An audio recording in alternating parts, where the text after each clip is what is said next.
Entonces,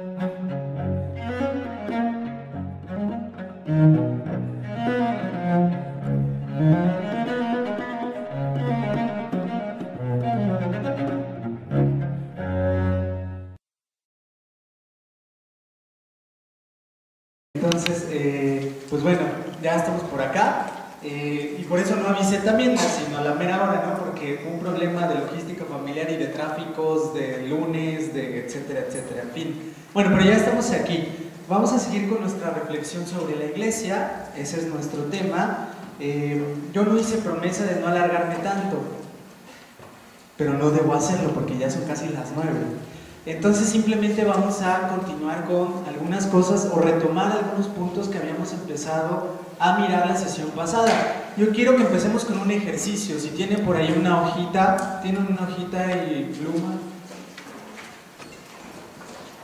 Por favor, dibujen un círculo e imagínense que ese círculo son las 24 horas del día, hablando de logística familiar y todo eso. Y dividan el círculo como si fueran rebanadas de pastel, pero háganlo proporcional a las horas que dedican a las siguientes actividades: estudio, trabajo, quehaceres domésticos, entretenimiento y espiritualidad. Vamos a ser muy honestos, Voy a poner en la mitad del día espiritualidad. Descanso, perdón. Sí, muy bien, gracias. Sí, me faltó descanso. Bueno, entonces dijimos estudio, trabajo, ¿qué más dijimos? Quehaceres domésticos, ¿qué más? Entretenimiento, descanso y espiritualidad. Entonces más o menos pongan, no, pues al descanso dedico 14 horas y al entretenimiento 8, así vayan poniendo y más o menos traten de dibujar el círculo de forma proporcional a todos estos elementos, por favor, y titúlenlo así como mi vida. Vamos a ver, la pregunta es ¿qué tan espirituales somos? Así que, a ver, les voy a dar 5 minutos. Sí, háganlo ahorita mismo. Simplemente pongan, dedico tantas horas a esta actividad y luego traten de dibujar eso sobre el círculo, de expresarlo en el círculo. Si dividen el círculo en 24 partes, pues ¿cuántas partes corresponden a esas actividades?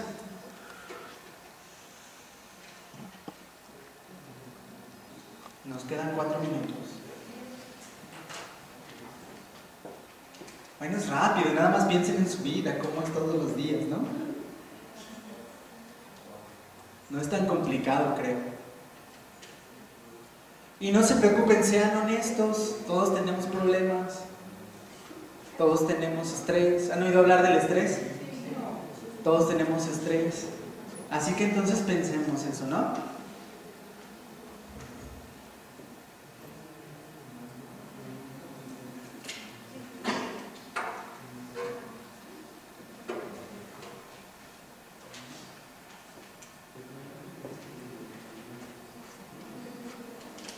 Bueno, vamos terminando, nos quedan como 3 minutos.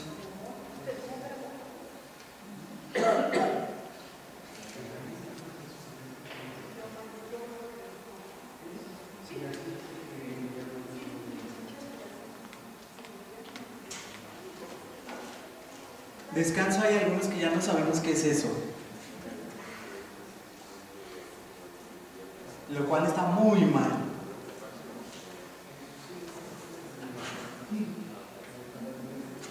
Se habían puesto a pensar que nuestras vidas son tan atareadas que, miren, el otro día estaba pensando, ¿no? Nos dedicamos al trabajo o al estudio casi todo el día y de repente cuando nos dan las 10, 11 de la noche queremos hacer nuestras cosas. A las 10, 11 de la noche y acabamos durmiendo a las 3 de la mañana, Claro, estas nuestras cosas son estar baboseando en el Facebook o ver Netflix o cualquier cosa que consideramos nuestras cosas, pues, pero las empezamos a hacer a las 11 de la noche, ¿se habían dado cuenta de eso? Porque todo el día estuvimos o trabajando o con la familia. Pero, a ver, vamos a tratar entonces de ponerle proporciones a este círculo. ¿De qué tamaño es la rebanada del pastel? Vamos a dividir el círculo. ¿Alguien terminó? ¿Cuántas horas dedicas a la espiritualidad de las 24 horas del día? Honestamente, todos tenemos problemas. 1 hora, bueno, ¿alguien dedica más de 1 hora a la espiritualidad? ¿Sí? ¿Cuántas? 4 horas, muy bien. ¿Alguien dedica más de 4 horas? Más de 4 horas, 5 horas a la espiritualidad. Muy bien, 5 horas, 1 hora, 4 horas. ¿Alguien que dedique 2 horas a la espiritualidad todos los días? 3 horas. Más de 5 horas. Todos los días me refiero, más de 5 horas. Menos de 1 hora. Honestamente, menos de 1 hora la espiritualidad. Tal vez no da tiempo de más, ¿no? 1 hora de espiritualidad, menos de 1 hora. Bueno, 1 hora y media. 1 hora, 1 hora y media. Bueno, parece que aquí esta parroquia es muy espiritual, ¿no? En la media estaría entre 3 horas, más o menos, ¿no? Todos los días que se dedica a la espiritualidad. Bueno, a ver, ahora yo les hago una pregunta. ¿Somos seres materiales que tienen experiencias espirituales? ¿O somos seres espirituales que tienen experiencias físicas? Yo pregunté, a ver, piénsenlo un poquito, a ver. ¿Alguien quién dice sobre la primera? ¿Somos seres materiales o físicos que tienen experiencias espirituales? ¿O somos seres espirituales que tienen experiencias físicas?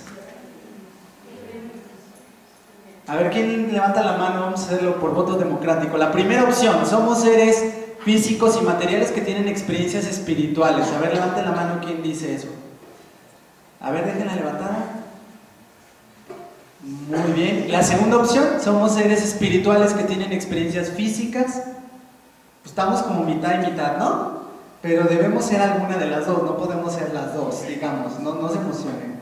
A ver, si somos seres físicos que tienen experiencias espirituales, entonces sí tiene sentido decir, a ver, ¿cuánto tiempo dedican a la espiritualidad? Y podemos incluso deprimirnos. Miren, yo me deprimí antes porque leía las vidas de los santos y decía que San Fulanito oraba 3 horas al día y que San Sultanito oraba 4 horas al día y que además eso hacía que volara por los aires, le salieran estigmas los viernes, oliera rosas, todo eso, ¿no? Y yo decía, yo soy un loser, yo soy un pobre idiota. O sea, este santo oraba 3 o 4 horas al día y además se flagelaba. Y cuando fui a Lima, Perú, incluso visité la casa o el convento donde vivía Santa Rosa de Lima. Y para mí fue un shock en el sentido negativo, me sentí más loser que nunca. Porque en la cama de Santa Rosa había unos clavos en la pared donde ella se amarraba el cabello para no quedarse dormida mientras rezaba en la noche. Entonces cuando se iba quedando dormida, pues se le jalaba el cabello y ya seguía rezando. Entonces dije, yo soy un idiota porque yo nada más abro la Biblia. Eso me pasa a mí, Eso me pasa a mí. No sé, ustedes oran 4 o 5 horas al día, está bien, pero yo a veces abro la Biblia y cuando la abro es como si dijera, duerme, ¿no? Y apenas voy en la primera, ni siquiera el primer versículo, la primera palabra, y Dios dijo, eso me pasa a mí. A mí me pasa. Y luego si quiero rezar el rosario se pone peor. Y ya saben que peor es peor que peor. Entonces cuando quiero rezar el rosario, pues peor. Entonces pues más loser me siento, ¿no? Dice Santa Rosa, no, bueno, ¿cuándo voy yo a llegar a ser como Santa Rosa? Y luego cuando andas en estas cosas de que te gusta también leer cosas de los evangélicos, se pone peor todavía. Porque ves que el pastor fulano ora 4 horas al día y que ayuna 5 veces a la semana y no sé, no, pues peor te sientes. Y todavía peor porque resulta que ese pastor, además de que ayuna 5 veces a la semana, ora 4 veces al día, tiene una vida sexual increíble con su esposa, es multimillonario. Entonces uno dice, no, yo soy un fracaso. Y además tiene una mega iglesia de 15,000 personas y yo apenas si puedo hacer que vengan 15, ¿no? Ah, ya les digo, y tiene una vida sexual increíble, ora 4 horas al día, ayuna 5 veces a la semana, es multimillonario, lo invitan a predicar a todas las partes del mundo, ¿no? Y todavía pone en los capítulos de su libro, y Dios me dijo que me daría las naciones. Y yo digo, no, pues yo, olvídense. Y uno se deprime, ¿no? Uno dice, no, pues, ¿cuándo? O sea que el problema es que nos vemos como seres físicos que tenemos experiencias espirituales. Y entonces seccionamos nuestra vida y decimos, y nos deprimimos y decimos, es que le dedicamos bien poco a la espiritualidad. Fíjense que estoy haciendo trampa. Lo que estoy diciendo es igualito a lo que dijo el padre cuando estaba terminando la clase, ¿eh? Jesús en todas las dimensiones de mi vida. Luego entonces, si más bien pensamos que somos seres espirituales con experiencias físicas, la espiritualidad no es una parte de nuestra vida, es el centro de nuestra vida. No es una parte que ocupa, tenemos que ampliar nuestra mente y nuestra visión y tenemos que pensar, es que no soy un ser físico que tiene experiencias espirituales cuando puedo, sino que soy más bien un ser espiritual que tiene experiencias físicas y por lo tanto la espiritualidad es mi vida completita vivida delante de Dios. Y ahí sí ya no nos deprimimos. Me acuerdo que cuando recién tuve a mi primer hijo yo me deprimía todavía más, porque aparte de que leía de estos pastores que multimillonarios, una vida sexual increíble, además salían a correr a las 5 de la mañana, y todavía peor, algunos hasta suben en el Facebook su foto así de estoy corriendo 15 kilómetros Nike, no sé qué. Yo pues me deprimí, entonces ahí fui con mi director espiritual y dije, padre, eso era un fracaso. Que por lo menos cuando no tenía hijos yo podía tener una hora regular de oración, dedicaba unas 2 horas del día a orar, y pues ahora que tengo un hijo, no sé si ustedes han tenido hijos, no existe el reloj. Por favor, amigos y hermanos y hermanas solteros, comprendan a los casados con hijos, no les pidan que lleguen temprano, eso no existe, eso no. Y eso me empezó a pasar en mi propia comunidad, decíamos, no, vamos al retiro tal, vamos a la actividad tal en la iglesia, y entonces pues ahí salíamos nosotros aparentemente temprano, pero es imposible porque el niño vomita en el camino, se hace popó, vomita el coche, tienes que regresar, se te olvidó la leche, se te olvidó el pañal, ya llegaste una hora después. No sé si les ha pasado o les llegó a pasar. Me ven con cara así de, ¿por qué le pasará eso? Sí, es un lucer. Bueno, sí, pero en fin, esas cosas pasan. Entonces, ¿qué tal si ampliamos nuestra perspectiva y decimos, no, más bien somos seres espirituales viviendo experiencias físicas?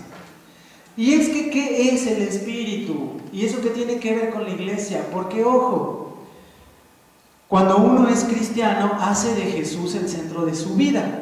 Y como decía el padre, poco a poco después Jesús ocupa todas las dimensiones de la vida. Pero aquí el punto es que más bien la espiritualidad es la vida completa, guiada por el Espíritu Santo. Hoy está de moda hablar de espiritualidad, ¿no? Y te encuentras amigos que dicen, yo soy de la espiritualidad budista. A todo el mundo le gusta la espiritualidad, digamos. Nosotros como cristianos, ¿cómo entendemos la espiritualidad? No la entendemos como una actividad más de nuestra vida. Es más bien nuestra vida completa guiada por el Espíritu Santo. Esa es la espiritualidad. Guiada en todos los aspectos. Desde cómo te lavas los dientes hasta cómo duermes. Ahí puede guiarte el Espíritu Santo. Es lo que el Padre decía hace un rato. Jesús en todas las dimensiones de la vida. Pablo lo decía en su carta a los Corintios. Dice, todo lo que hagan, háganlo en el nombre del Señor Jesús. Todo es todo. Tomarme una buena copa de vino. ¿Estoy siendo espiritual o no? Ay, no, eso no es espiritual, qué mundano. Es que hemos hecho esa división, ¿no? Entre espiritual y mundano, lo cual es bastante complicado y puede hacer que nos sintamos losers para siempre, ¿no? Porque vemos que la espiritualidad nomás es una partecita y la que nos queda tiempo para vivirla, digamos. Bueno, entonces, si Jesús es el Señor de nuestras vidas y nuestra vida toda es nuestra vida guiada por el Espíritu, uno no es más espiritual por pasar más tiempo en la iglesia. Eso no nos hace más espirituales, pasar más tiempo en la iglesia. ¿Qué nos hace más espirituales? Nada, ya somos espirituales. ¿Se dan cuenta? Entonces, más bien voy abriendo todos los aspectos de mi vida al señorío de Jesús. No estoy diciendo que ya no vengamos a la iglesia, pero el punto es que no pensemos que porque no puedo pasar tanto tiempo en la iglesia, entonces no soy espiritual. Y todavía más los laicos estamos llamados a irradiar a Cristo en los ambientes donde nos desenvolvemos, en el trabajo, en la empresa, allí. La iglesia nada más es el campo de entrenamiento. Para los sacerdotes es el campo de batalla, la parroquia, pero para nosotros es el campo de entrenamiento. El campo de batalla está en la empresa, en la escuela. Ahí está la diferencia. Entonces somos iglesia. Si somos espíritu, somos iglesia. No es que nos metamos a la iglesia, sino que una vez que Jesús es el Señor de nuestras vidas, pasamos a formar parte de su cuerpo y somos iglesia en donde estemos. Bueno, eso es una simple introducción para que tratemos de pensar de otra manera, cambiemos un poco el chip, ¿no? Somos seres espirituales que tienen experiencias físicas. ¿Y qué cosa es eso del espíritu para empezar? ¿Qué será el espíritu? A veces nos preguntan qué es el espíritu y decimos, bueno, el espíritu es algo muy místico, imposible de definir, ¿no te se dice? Hay gente así, ¿no? O hay veces que pensamos que el espíritu es un vapor que se nos va a salir cuando nos muramos. Y claro, ese vapor tiene nuestra figura, nuestra silueta, nuestra ropa, ¿no? ¿Vieron la película de Ghost? Super ochentera. Oh, Mario. La escena del barro, memorable. No sé si se acuerdan. ¿Se acuerdan de la escena final de esa película? En la escena final, bueno, la película, toda la trama se trata de que un muchacho quiere mucho a una muchacha, se van a vivir juntos y recién se van a vivir juntos, pues a él lo matan. Un tipo que quería quedarse con algo de él, además de la mujer, pues con algo de la empresa, lo mata, pero él quiere tanto a la muchacha que quiere quedarse con ella y se queda como espíritu. Y entonces pues trata de comunicarse con ella, conoce a otro espíritu en el metro y ese espíritu le enseña a interactuar con la materia y después le dice que se le puede meter también a una medium que es Whoopi Goldberg y se le mete a una medium y hay una escena donde Whoopi Goldberg le da besos a la novia pero estaba el tipo adentro y entonces ella siente como si fuera el tipo pero es la medium. Muy bizarra la cosa, ¿no? Pero al final, después de todas las aventuras de que él logra salvar a la novia, de que el tipo se vaya a quedar con su dinero y la vaya a hacer su mujer también, logra salvarla y el tipo muere por descuidado y por vanidoso y pretencioso y lujurioso y todo eso, el tipo que se quiso quedar con la mujer y con el dinero. Al final ya aparece el cielo, una luz así muy intensa y entonces el vapor de él empieza como a verse y ella lo ve y después ve a otros vaporcitos atrás. O sea, hay gente que piensa que los seres humanos somos como un Gasparín dentro de una botarga. ¿Todos saben qué es una botarga? Levante la mano quien no sabe qué es una botarga. Bueno, los que no saben qué es una botarga son los muñecos que usan en los estadios de fútbol, de la porra, no sé, o el Dr. Simi, ¿no? Eso es una botarga. ¿Sí saben qué es Gasparín? Hay gente que piensa que los seres humanos somos Gasparín más botarga. O sea que cuando nos muramos, se va a salir Gasparín y se va a quedar la botarga en la tumba. Y lo peor es que habemos cristianos que pensamos que eso somos.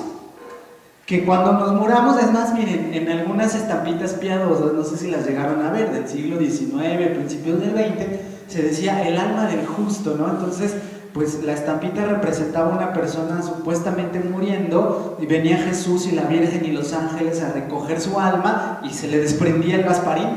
No sé si vieron esas imágenes. Entonces ya Jesús se llevaba Gasparín y dejaba ahí la botarga, ¿no?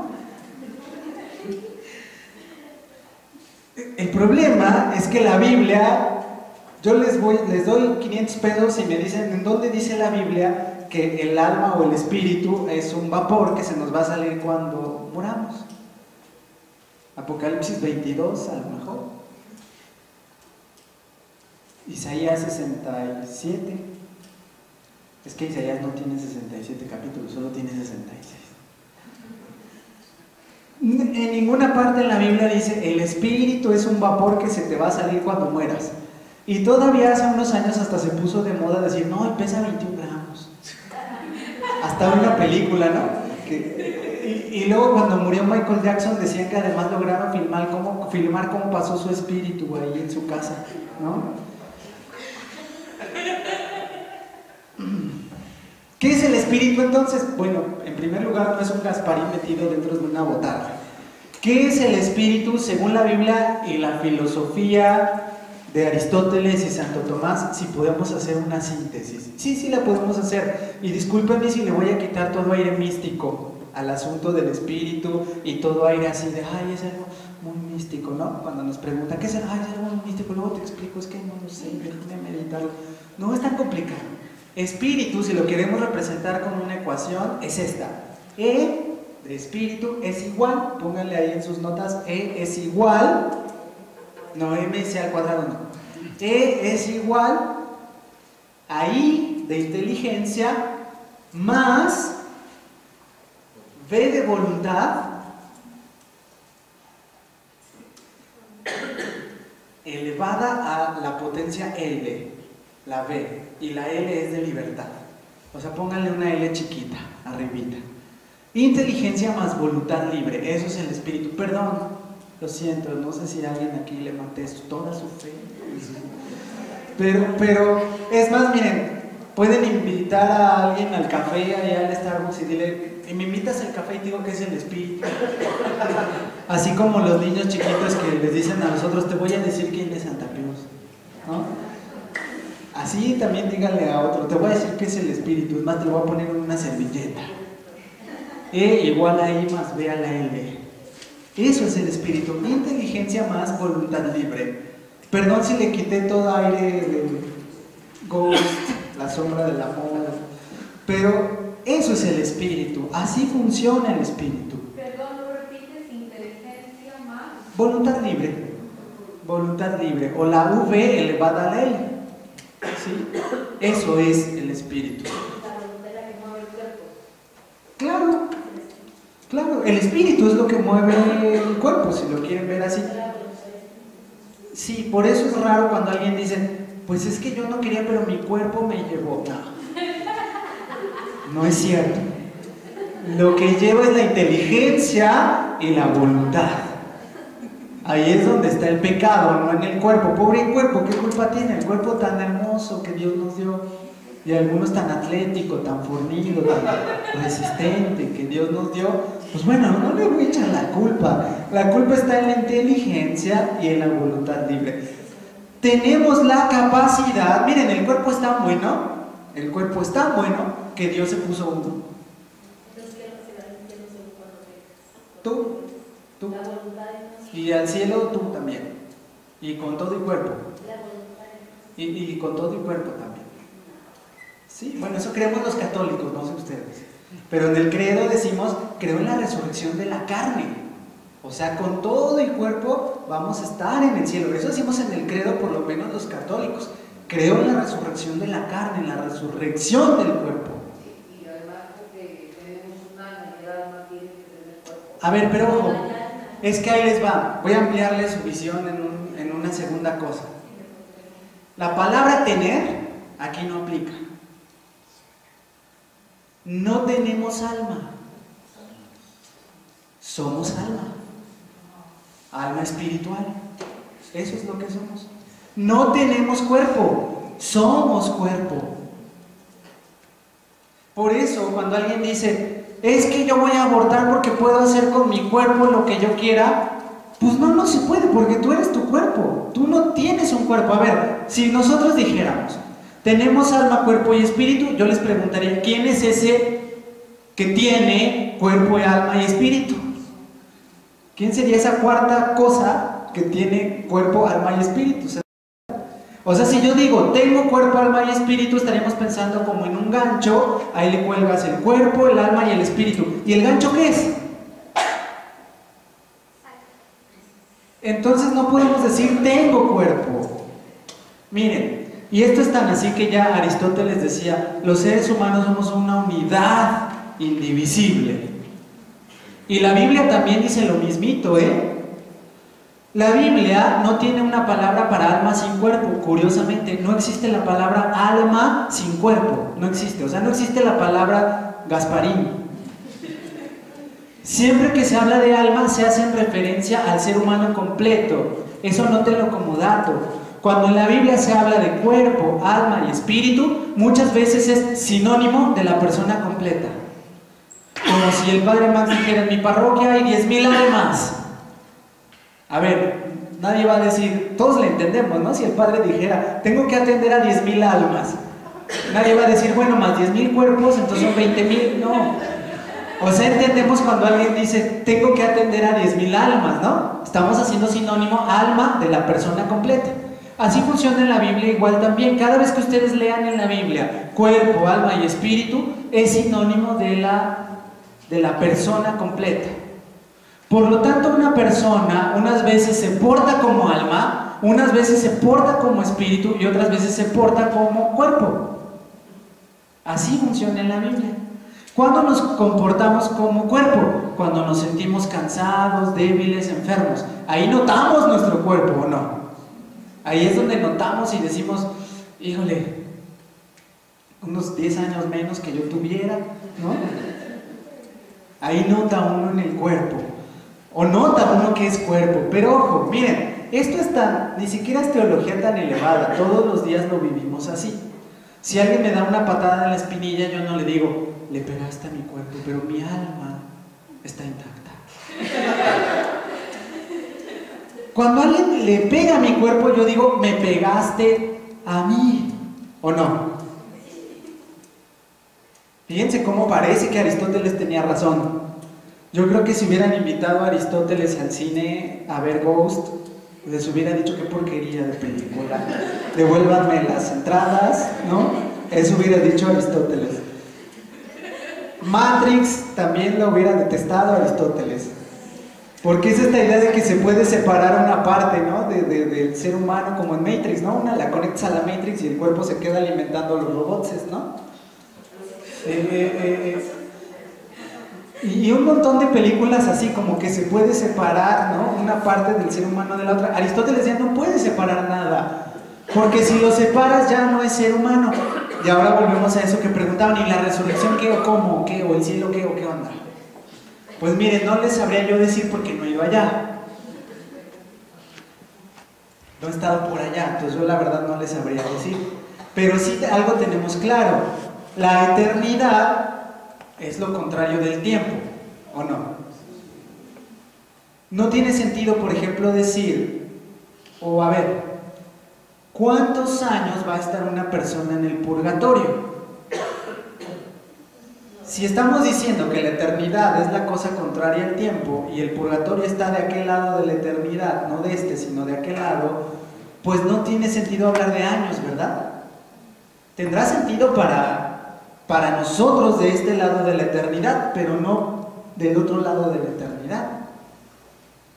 Ahora, ¿qué es lo que sobrevive a la muerte? Pues yo creo que lo más íntimo de nosotros. Voluntad, inteligencia y algo de la materia también, ¿por qué no? Algo. Y bueno, como todo esto es un misterio y es parte de otra clase, no vamos a abundar por ahí. Pero ahorita solo quiero que entendamos entonces que el asunto iglesia hay que verlo desde esta perspectiva. No formamos parte de la iglesia ahora, sino que somos iglesia también, ¿no? Así como no soy espíritu, no soy cuerpo, no soy alma, no tengo, sino soy eso.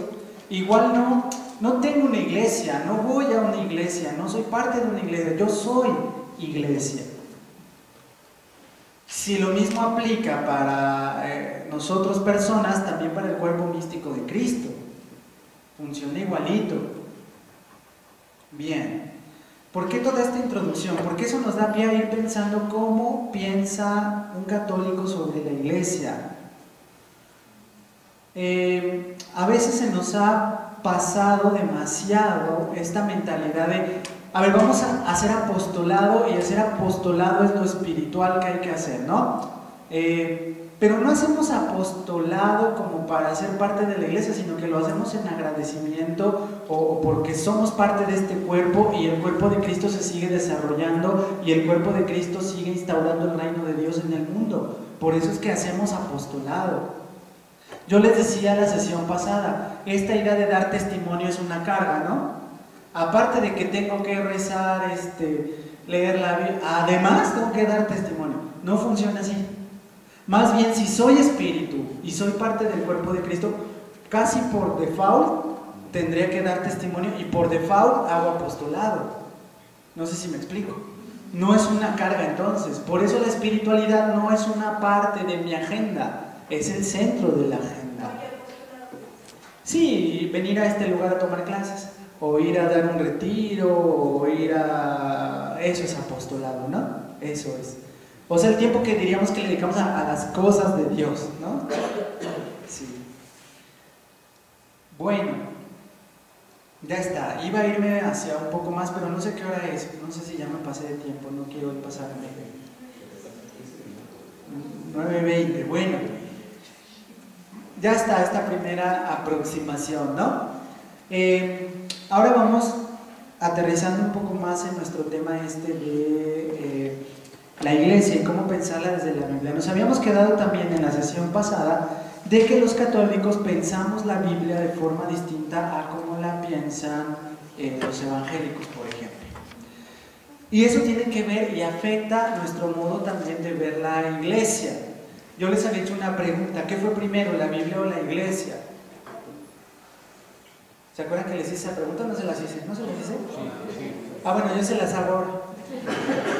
¿Qué fue primero, la Biblia o la iglesia? ¿Qué fue primero, el huevo o la gallina?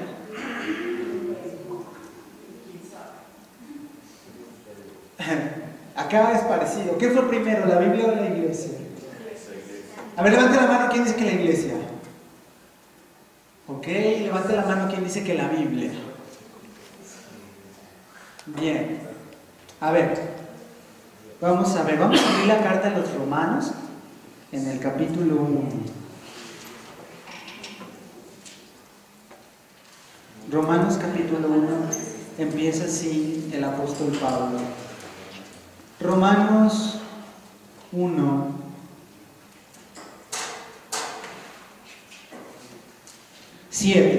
Romanos 1:7 dice así: para todos ustedes, amados de Dios, que viven en Roma, llamados a ser santos, gracia y paz de parte de Dios nuestro Padre y del Señor Jesucristo. ¿A quién le está escribiendo Pablo? A la iglesia de Roma. Esto es la Biblia. ¿Qué fue primero entonces, la Biblia o la iglesia? A ver, pero Pablo ya le está escribiendo a unos romanos, a unos que ya son iglesia, ¿o no? Claro, por supuesto, pero el punto, pero ojo, esto es apenas parte de la palabra, o sea, no es, ¿no? Es más, quién sabe si Pablo está diciendo, uy, un día esto va a ser parte de la Biblia, lo van a encuadernar, ¿no? Por lo menos no lo dice acá. En ninguna parte dice Pablo, no sabemos si lo sabía, no lo dice. En ninguna parte dice, yo Pablo estoy escribiendo esto porque un día va a ser parte de los 27 libros del Nuevo Testamento y los católicos y los evangélicos van a estar peleando por mi libro y los evangélicos lo van a empastar más bonito y los católicos le van a poner comentario. Él tiene enfrente ¿qué? Una comunidad. ¿Ya es iglesia o no? ¿Cuál es el primer libro del Nuevo Testamento? Del Nuevo. El primer libro que se escribió del Nuevo Testamento. Marcos, dice. Ese fue el primer evangelio. Hechos, no. Sí, pues ya haciendo chanas, Juan. Pues sí. Si es una de las cartas, a ver si alguien latina. No. No, a los romanos no. Tampoco. Ahí les va. El primer escrito del Nuevo Testamento es la primera carta de Pablo a los tesalonicenses. Eso es lo primero que se escribió del Nuevo Testamento. No hay ahorita tiempo de demostrarlo, pero es fácil demostrarlo. Pero ahorita no hay tiempo, pues. Pero es fácil demostrarlo incluso solo leyendo la Biblia, ¿eh? No vino ningún ángel místico a darme una revelación. O sea, solo leyendo la Biblia nos damos cuenta que ese debe ser el primer escrito del Nuevo Testamento. ¿Fue escrito en qué año? Por ahí del año 52. ¿En qué año murió Jesús y resucitó? En el 30, muy bien. No fue en el 33, sino en el 30. Ya para el 33 Pablo ya se había convertido. Entonces fue en el año 30. Es que acuérdense que Jesús nació en el año 6 antes de Cristo. No sé si usted sabía eso. Aparte de quitarle la fe en Gasparín, le voy a quitar la fe en su calendario. Jesús nació antes de Cristo. ¿Cómo así, dirán en Colombia? ¿Cómo así? Es que es fácil, miren, no es tan complicado y tampoco es una información oculta en una caverna del Vaticano. Es fácil. ¿Quién inventó el calendario nuestro que se divide en antes y después de Cristo? ¿Un budista? No. ¿Lo habrá inventado un musulmán? ¿Lo habrá inventado un judío? ¿A quién se le habrá ocurrido la idea de inventar un calendario? Es más, los judíos siguen otro calendario, pregúntales aquí enfrente. Estamos en el año 5776 del calendario judío, de la creación de Adán, dicen ellos. Es que unos rabinos se pusieron a leer el Antiguo Testamento, hicieron cálculos y dijeron, Adán fue creado hace 5776 años. Pusieron los cálculos ahí muy acá, ¿no? Pero bueno, hicieron esos cálculos. ¿A quién se le ocurrió entonces decir que el calendario cristiano debiera estar dividido en antes y después de Cristo? ¿A Jesús? En ninguna parte del Evangelio dice Jesús diciendo, o está Jesús diciendo, a ver, I'm son of God, the time is before me and after me. No aparece eso, no aparece Jesús diciendo, a ver, como yo soy el mero chipóquiles, dividan el tiempo antes de mí y después, ¿o sí? Y es que a veces escuchamos a gente muy enamorada de Jesús que dicen, mire, Jesús es tan importante que dividió el calendario en dos. Y uno puede levantar la mano y decir, ¿dónde Jesús hizo eso? Si le anda diciendo a la gente, no le digas a nadie que yo la curé.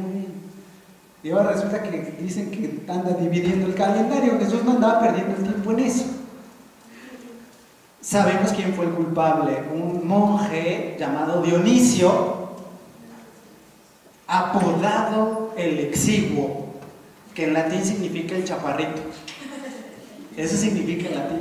Así que puedes llegar con tu novia o novia y decirle mi Exiguo. Chaparrito, en latín.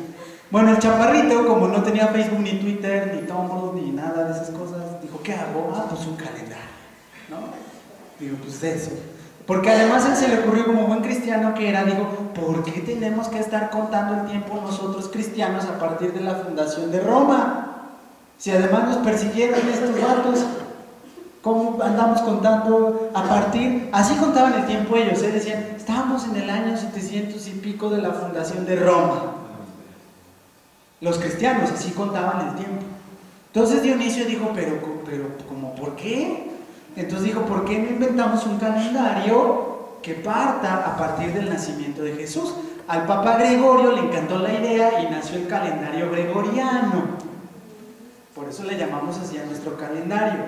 Para no tener calculadora, Dionisio fue bastante exacto. Él vivió en el siglo VI. Y fue bastante exacto, nada más que le falló por un año más o menos, porque el cero no lo tenía en su cabeza. El cero está inventado en México, fue hecho en México, y lo hecho en México está bien hecho. El cero es una cosa de los mayas. O sea, ellos no se imaginaban un número sin cantidad. O sea, eso es demasiada abstracción que se les ocurrió a los mayas, pues.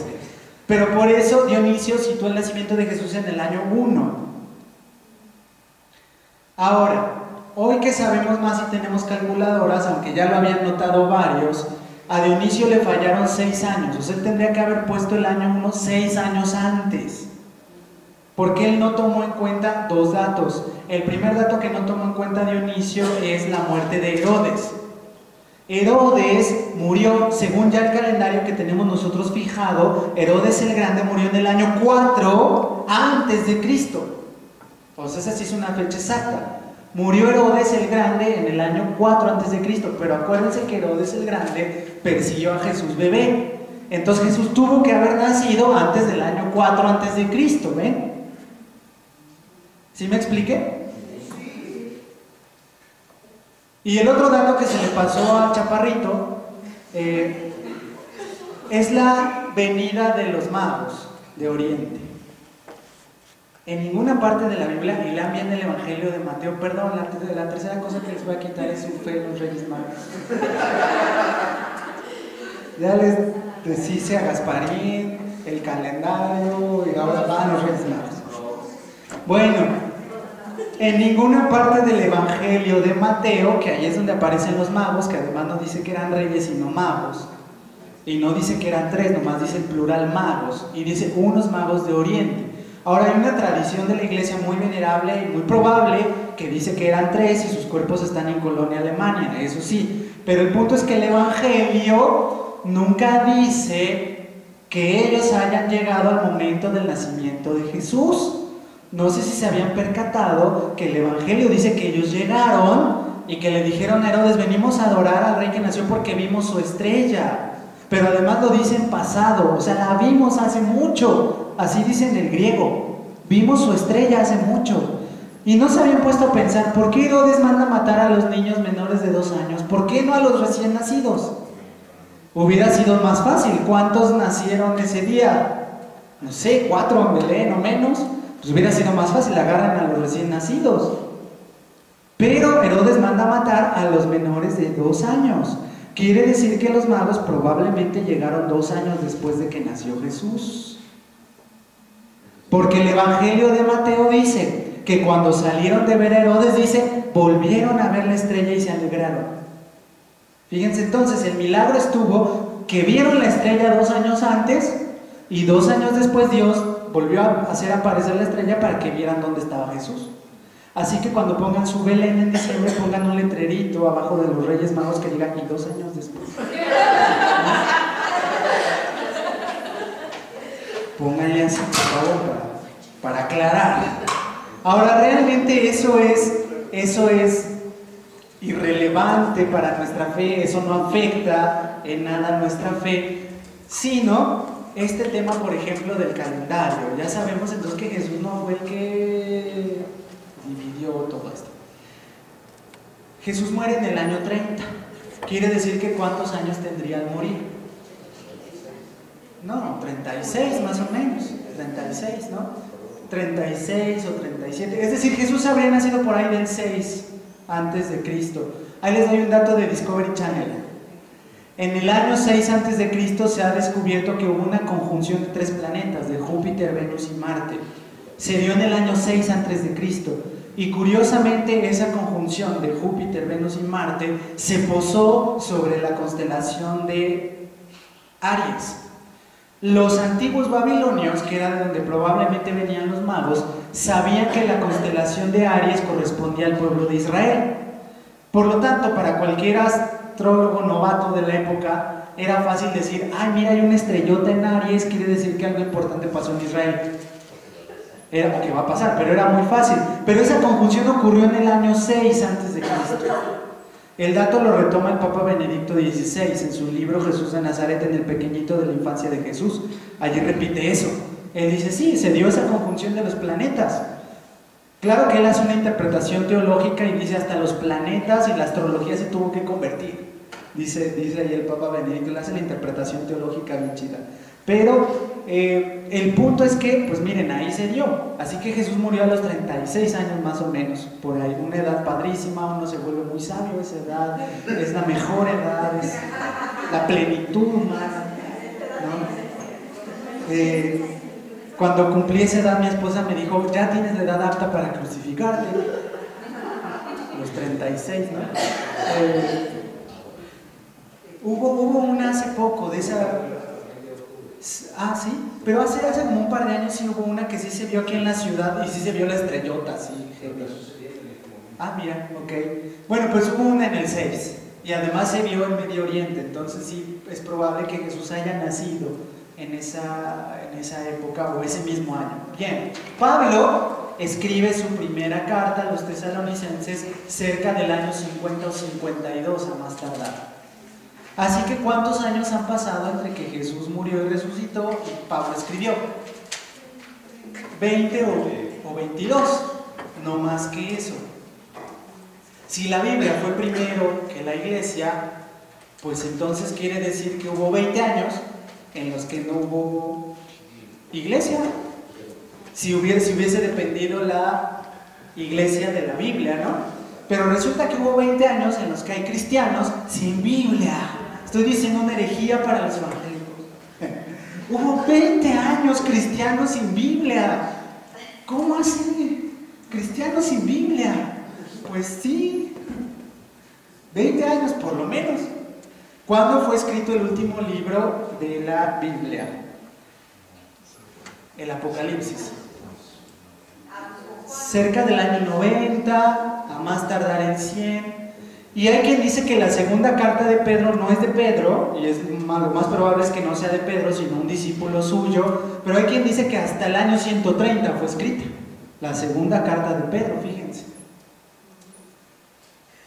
No se me preocupen, los católicos decimos esto es palabra de Dios, no importa el currículum de quien lo escribió. Porque hay veces que los católicos tenemos una mentalidad muy moderna y nos importa el currículum mucho.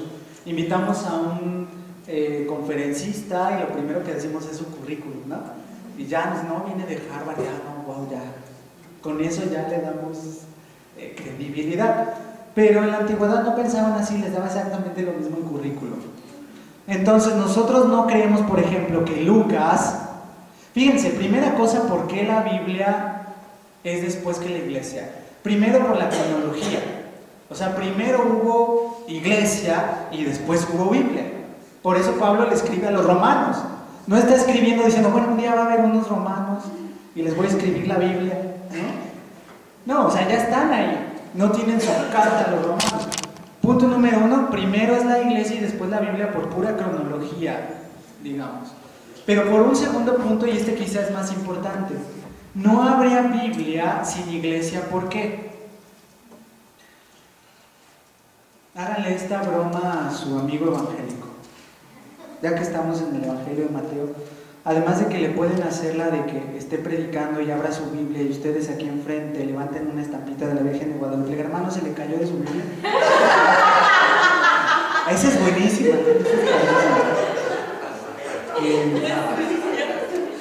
Yo las he hecho y sí están padres. Bueno, en el Evangelio de Mateo, esto está genial, ¿eh? Miren, a ver, Mateo capítulo 2, versículo 23. Mateo 2, 23 dice así: y se fue a vivir en un pueblo llamado Nazaret. ¿De quién está hablando? De Jesús, ¿no? Se fue a vivir a un pueblo llamado Nazaret para que se cumpliera lo dicho por los profetas: será llamado Nazareno. Pregunta, ¿qué profeta dice eso? ¿Ah, sí? Les doy 2,000 pesos la siguiente sesión si me encuentran qué profeta dice será llamado Nazareno. Estoy prometiendo 2,000 pesos. Padre Max, está usted de testigo, 2,000 pesos. A quien encuentre dónde dicen los profetas que será llamado. Pero Mateo acá dice: para que se cumpliera lo dicho por los profetas, será llamado Nazareno. Si quieren ganarse los 2,000 pesos que después me van a tener que pagar a mí, vayan con su vecino evangélico y díganle: dile dónde los profetas, y si te gano me das 2,000 pesos para pagarle a mi profesor de lunes. Bueno, no se preocupen, en ningún profeta dice, no lo van a encontrar. Es más, pueden hoy no dormir toda la noche y no van a encontrar esa frase en ninguna parte del Antiguo Testamento. Y se las pongo peor. ¿Dónde dice el Evangelio de Mateo que fue escrito por Mateo? ¿Dónde dice yo, Mateo, escribo? Entonces, ¿por qué le llamamos Evangelio de Mateo? Es decir, necesitamos a la iglesia para saber que este libro lo escribió Mateo. ¿Se dan cuenta? O sea, la iglesia es necesaria para saber que estos libros son inspirados por Dios. La iglesia no les dio la inspiración, pero la iglesia fue la que discernió que estos libros eran inspirados por Dios. ¿Por qué, por ejemplo, en nuestras Biblias está el Evangelio de Mateo y no el de Judas? Para empezar, porque el Evangelio de Judas, alguien podría pensar, pues es que ahí está el complot, ¿no? Está oculto en una cueva del Vaticano, porque si se supiera la verdad, el cristianismo se vendría abajo, ¿no? ¿Vieron la película Estigma? Era buenísimo, ¿no? Una música así muy padre, Estigma se llamaba, de un cura que dice que está traduciendo el Evangelio de Mateo y que entonces la iglesia lo quiere perseguir y terminan matándolo, pero él viene del más allá y se le mete a una muchacha atea nomás para terminar su traducción. Entonces la muchacha, así toda poseída por el fraile escribía con su sangre en la pared del Evangelio de Tomás, así bien loca la película, porque luego se le metía el fraile así en el metro y así le hacía y se oía una música así muy heavy, ¿no? Y estaba buena la película. Lo peor es que muchos adolescentes en esa época la vieron y dijeron, ya ven la iglesia oculta. Me acuerdo que sí pasaban citas del Evangelio de Tomás y sí se veía el Evangelio de Tomás escrito ahí en la pared. Me acuerdo que yo la fui a ver con mi cuñado, que en ese entonces tenía como 18, 19 años, y fuimos a verla en un cine de Coyoacán. Y entonces yo, a propósito, porque sí salió mi cuñado diciendo, ay, la iglesia oculta algo. Y a propósito le dije, ay, vamos a la librería, necesito unos libros. Y fuimos a una librería de viejo, así de libros viejos. Y a propósito yo me fui a buscar en la sección religión, y eureka, que encuentro el Evangelio de Tomás, de Porrúa, 5 pesitos. Y fui y le dije, véndame los 5 pesos, ¿no? Y ya mi cuñado estaba por allá viendo, y él salió con la idea, la iglesia nos oculta algo. Y digo, mira, fui a la caverna del Vaticano, te lo traje, el Evangelio de Tomás. Entonces yo dije, ¿para qué se molestaron en hacer esa película del fraile que regresa si ya Porrúa lo había quitado? A lo mejor el fraile no sabía, ¿no?, de la película, pero ahí está el Evangelio de Mateo. ¿Pero por qué? De Tomás, digo, ¿pero por qué, por ejemplo, el Evangelio de Tomás no es parte de nuestro Nuevo Testamento? Para empezar, porque fue escrito en el siglo IV, para empezar. Aunque se llame de Tomás, no es de Tomás. Tan no les importaba el currículum en esa época, que si yo era discípulo de alguno de los discípulos, pues yo soy Pablo, y me ponía ahí Pablo, con tal de darme autoridad. Mi autoridad no venía de en qué escuela estudié, mi autoridad venía de quién era mi maestro. Así, mi maestro directo. Entonces todo el mundo se ponía Pedro, Pablo, Tomás. Pero en el siglo IV, pues ya no andaba por ahí Tomás, para empezar. Pero ¿por qué no está Tomás acá, por ejemplo? Aunque hubiera sido escrito en el siglo IV, la iglesia fue necesaria para discernir. Mateo sí es palabra de Dios, Tomás no. Así de sencillo. ¿Y por qué tenía que decidir entonces la iglesia qué libros eran palabra de Dios o no? Pues porque Jesús les dejó esa autoridad. Jesús dice en el Evangelio de Juan, el Espíritu los guiará a toda la verdad. Entonces necesitamos la iglesia para saber el canon de la Biblia. Anoten esa palabra, el canon de la Biblia. Necesitamos la iglesia para saber el canon de la Biblia. Y hubo libros muy debatidos. Por ejemplo, Lutero en el siglo XVI, y con esto voy a ir introduciendo ya el siguiente tema, porque este es un principio básico. Lutero creó el principio de sola escritura, del que ya había hablado yo otra vez. Pero entonces Lutero no solo tiene el principio de sola escritura, sino el de sola fides, o sola fe. O sea, solo la fe me salva. Y entonces Lutero, con estos lentes de sola fides, leía todo el Nuevo Testamento y no le gustaba, le caían gordas las cartas de Santiago y la segunda carta de Pedro, por ejemplo. Así le caía gordo. Y el Apocalipsis también dijo, también el Apocalipsis me cae gordo. ¿Y por qué le caían gordo? Porque el Apocalipsis claramente dice Jesús, vendré a pagar a cada uno según sus obras. Y Lutero, como sola fides, decía, ya no me gustó. Y luego la carta de Santiago que dice, muéstrame tu fe sin obras y yo te mostraré con mis obras mi fe. Entonces decía Lutero, es más, la idea de sola fide se la puso a San Pablo. Pablo dice en su carta, el justo vivirá por la fe. Lutero le puso en alemán, el justo vivirá por la sola fe. Le añadió el sola. Eso lo puso en su traducción al alemán. Bueno, le gustaba tanto que terminó por, en su primera edición de la Biblia al alemán, simplemente quitar el Apocalipsis, la carta de Santiago y la segunda carta de Pedro. Cuando le dijeron a Lutero, los colombianos de esa época, ¿y cómo así? ¿Por qué quitaste los libros? O sea, ¿por qué? ¿Saben qué contestó Lutero? Dijo, porque el doctor Martín Lutero así lo quiere. Eso contestó. Bueno, los protestantes después de Lutero dijeron, no, eso es demasiado, pongámosles los 27 libros, también no hay problema. Después tendremos que explicar cómo es que fe y obra se complementan, pero bueno, no, pónganselos cómo, ¿no? Pero Lutero no, en su primera edición de la Biblia le faltan esos 3 libros. Fíjense entonces cómo es importante la iglesia. Le faltan 3 y los 7 del Antiguo Testamento, sí, pero del Nuevo le faltan 3 del Nuevo y 7 del Antiguo, sí. Y cuando a Lutero le dijeron, ¿por qué le quitaste esos libros? Simplemente dijo, porque lo digo yo ya. Tampoco sean malas gentes con Lutero, era un hombre de Dios también, él pensaba que estaba haciendo lo correcto y todo aquello, y sí oraba mucho, ¿no? Por eso es importante discernir la oración, porque uno puede decir, Dios me dijo que le quitara 10 libros antes. ¿No? Pues sí, digamos, ¿no? Por eso es importante la iglesia, pues, para saber qué libros son inspirados. Y termino con esto, miren. Si no seguimos esta lógica, más que meterme como a muchos detalles de estos temas, quiero que vayamos yo quisiera como pensando en la lógica de cómo funciona todo esto.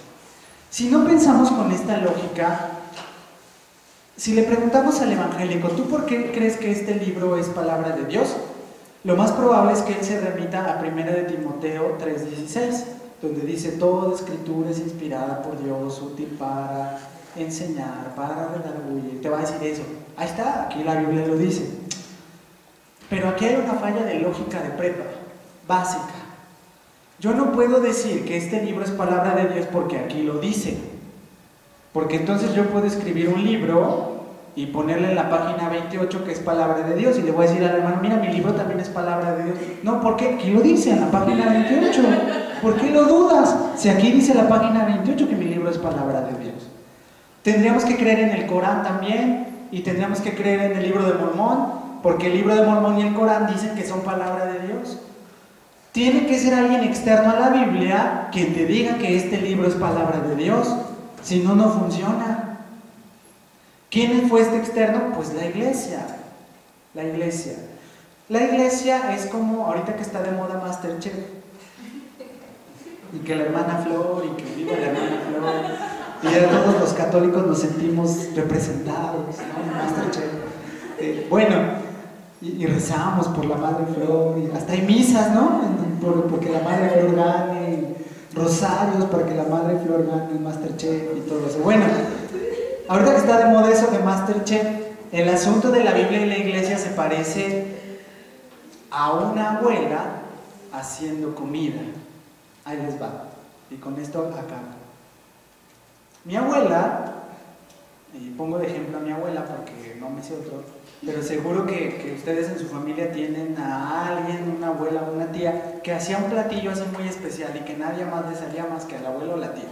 Bueno, mi abuela, por ejemplo, hacía mole verde. No sé si conocen el mole verde. Pero el que hacía mi abuela es el mejor del mundo. Yo sé que las abuelas de ustedes también, pero bueno, permítanme decir que mi abuela es el mejor del mundo. Pero ese no es mi punto es este.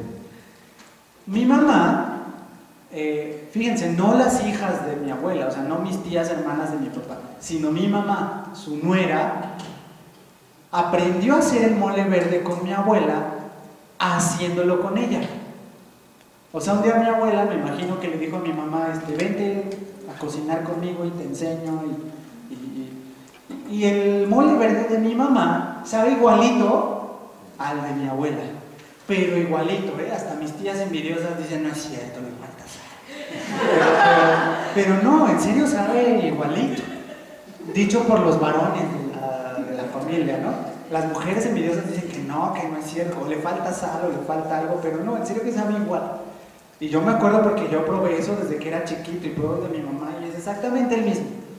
Pero la explicación no es tan complicada. Mis tías no estuvieron cuando mi abuela lo preparaba. Yo viví con mis abuelos vivían con nosotros, entonces pues quien lo preparaba era mi mamá con mi abuela. Imagínense que mi abuela un día dijera, voy a escribir, o antes de morir, ya murió mi abuela, pero que antes de morir hubiera dicho, voy a escribir la receta del mole verde. Y que entonces ella pusiera, añádale una pizca de sal.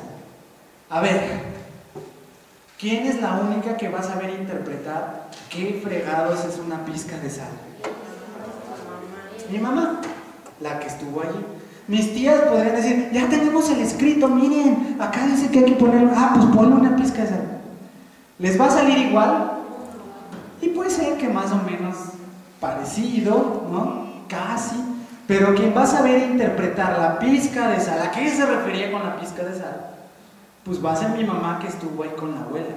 Por eso se necesita la iglesia. La iglesia sería como, la abuela sería como Jesús. Y no le estoy faltando al respeto porque si Jesús se comparó con una gallina, bueno, no le puedo comparar con una abuela. Jesús sería como la abuela y mi mamá sería como la iglesia. Está el escrito, pero digamos que la única capaz de interpretar ese escrito y decirles a las otras, ni saben, una pizca de sal. En realidad quería decir 2 puñotes, porque eso era lo que echaba mi abuela, por ejemplo. No sé si me explico. Las otras creen que saben, nada más por lo que dice ahí. Pues así funciona igualito. Miren, los hermanos evangélicos dicen, aquí en la Biblia dice, ustedes son la luz del mundo. Pues vamos a ponerle a nuestra iglesia la luz del mundo. Pues es que acá dice. No sé si me explico cómo funciona, ¿no? Por eso primero es la iglesia, pues. La iglesia es el ambiente donde nació la Biblia. Y termino con esta idea. Somos 2 comunidades interpretativas. Ese es el tema central. Y esto nos va a ayudar a interpretar la iglesia en la siguiente sesión.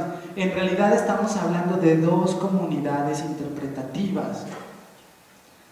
La pregunta de fondo es entonces, porque no tendríamos que pelearnos con el evangélico si nosotros creemos en la Biblia o no.